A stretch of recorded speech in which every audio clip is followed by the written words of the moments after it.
تو equilibrium point پہ آپ دیکھیں کہ ہمارے پاس پرائس کون سی ہے 3 اور جو کوانٹٹی ہے وہ کیا ہے 30. تو اب یہ ہمارا کون سا پوائنٹ ہے ایکویلیبریم پوائنٹ. تو پرائس سیلنگ میں کی ڈیفینیشن میں ہم نے پڑھا تھا کہ جو میکسیمم پرائس جو فکس کرتی ہے گورنمنٹ وہ کون سا لیول ہوتا ہے ایکویلیبریم پوائنٹ سے بلو. اب اس میں جو ریڈ کرو ہے وہ کس کو شو کر رہی ہے کہ ایکویلیبریم پوائنٹ سے بلو. اب یہ جو ریڈ کرو ہے یہ کون سی ہے پرائس سیلنگ کرو.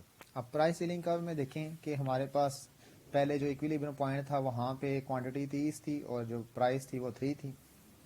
تو اب جب نئی کرو آئی یعنی کہ پرائس سیلنگ تو اب اس میں دیکھیں کہ ڈیمانڈ جو ہے وہ انکریز ہوگی اور سپلائی ڈیکریز ہوگی. یعنی کہ ڈیمانڈ کرو میں دیکھیں کہ پہلے ہمارے پاس جو ڈیمانڈ تھی کوانٹٹی کی وہ 30 تھی ایکویلیبریم پوائنٹ پہ, لیکن اب جب وہ پرائس سیلنگ کرو آئی تو وہ 30 سے 40 ہوگی. اور جو سپلائی کرو تھی وہ دیکھیں کہ یعنی کہ جو سپلائر تھا اس کی پہلے جو سپلائی جو چیزیں کر رہا تھا وہ 30 تھی کوانٹٹی, اب 20 ہوگی. اور پرائس دیکھیں یعنی کہ پہلے سے کم ہوگی, پہلے 3 تھی اب 2 ہوگی. تو جیسے ہم نے ڈیفینیشن میں پڑھا ہے کہ پرائس جو ہے وہ فکس کر دیتے تھے بلو دا ایکویلیبریم پوائنٹ. تو جب پرائس کم ہو, آپ نے پچھلے ٹاپکس میں بھی پڑھا ہے کہ جب کسی بھی چیز کی پرائس جو ہے وہ کم ہو تو اس کی ڈیمانڈ جو ہے وہ انکریز ہو جاتی ہے, اور جب ڈیمانڈ انکریز ہوتی ہے تو آپ کو پتہ ہے سپلائی کم ہو جاتی ہے. کیوں ایسا ہوتا ہے؟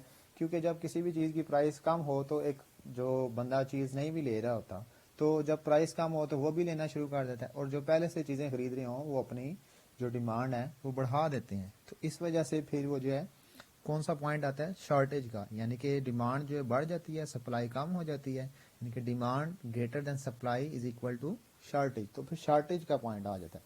تو اس کی بھی ایک پرفیکٹ ایگزامپل ہے شارٹیج کی, اس پوائنٹ کی پرائس سیلنگ کی, کہ جب شارٹیج ہوتی ہے تو وہ یوٹیلیٹی سٹورز جو ہے اس کی پرفیکٹ ایگزامپلس ہیں جو کہ گورنمنٹ کے سٹورز ہیں.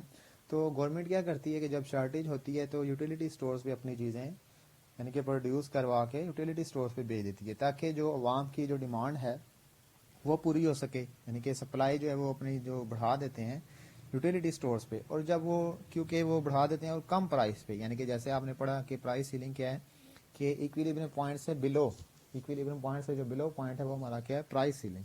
تو پرائس سیلنگ یعنی کہ جو یوٹیلیٹی سٹورز پہ وہ بھی کم پرائس میں چیزیں ہوتی ہیں, تو اس لیے وہ عام عوام کے لیے ایک آسانی ہوتی ہے, یعنی کہ سہولت ہوتی ہے کہ وہ وہاں پہ کم ریٹ سے چیزیں خرید سکتے ہیں, تو وہ ان کی جو ڈیمانڈ ہے وہاں سے پوری ہو جاتی ہے. تو یہ تھا ہمارا پرائس سیلنگ کا. تو اس کے میں ایک دفعہ ریویو کر دیتا ہوں کہ ہم پڑھے تھے کنٹرولز آن پرائسز, اس کے 2 ٹولز تھے پرائس سیلنگ اور پرائس فلور. تو پرائس سیلنگ میں ہم نے پڑھا تھا کہ جو گورنمنٹ ہے وہ اپنی پرائس جو ہے وہ میکسیمم جو ہے وہ فکس کر لیتی ہے, یعنی کہ پرائس جو ہے وہ میکسیمم فکس کر لیتی, کہاں سے جو ایکویلیبریم پوائنٹ تھا وہاں سے بلو. ایکویلیبریم پوائنٹ جہاں پہ ڈیمانڈ اور سپلائی جو کرو ہیں انٹرسیکٹ کرتی ہیں وہ ایکویلیبریم پوائنٹ تھا, اور وہ جو پرائس فکس کرتی ہے ایکویلیبریم پوائنٹ سے بلو سائڈ پہ. تو بلو سائڈ پہ جو کرو آئے گی وہ کون سی ہوگی پرائس سیلنگ. تو پھر اس میں ایڈوانٹیج کس کو ہوگا بائر کو, کیونکہ وہ پرائس کم ہو گئی ہے. تو پرائس کم جب ہوتی ہے تو میکسیمم بینیفٹ بائر کو ہوتا ہے. تو پھر جب بائر کو میکسیمم جو فائدہ ہوتا ہے پھر اس کا رزلٹ کیا ہوتا ہے کہ شارٹیج ہو جاتی ہے, یعنی کہ جب ڈیمانڈ انکریز ہو سپلائی کم ہو جاتی ہے تو وہ شارٹیج کا پوائنٹ آ جاتا ہے. تو یہ تھا ہمارا پرائس سیلنگ کا پوائنٹ.